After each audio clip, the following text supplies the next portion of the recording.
sarili. Ang ibig mong sabihin, isagaan sa kung magaganap at yung palabas din sa mga ito. Kung sino ang, hindi ko po alam. Hindi ko po alam kung sino yung pangalan ko. Ano ko ba dapat mong gawin? Yung kanya po yung mga papeles at sunugin ng mga ito. Magtungo kayo sa lugar kung saan hindi kayo magsusundan. Alam po, hindi na para sa inyong basta-basta na lang umay sa bayan. Ngunit wala na po paraan. Maraming salamat kaibigan.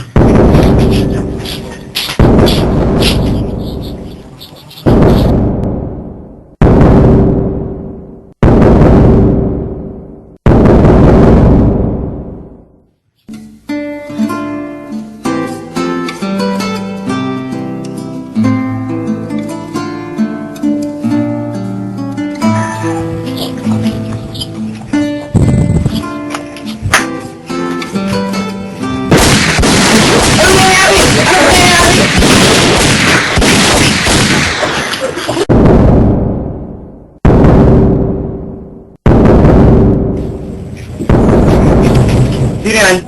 Kami ang alagad ng batas. Bakit po? Sumama ka sa amin, arestado ka. Ha?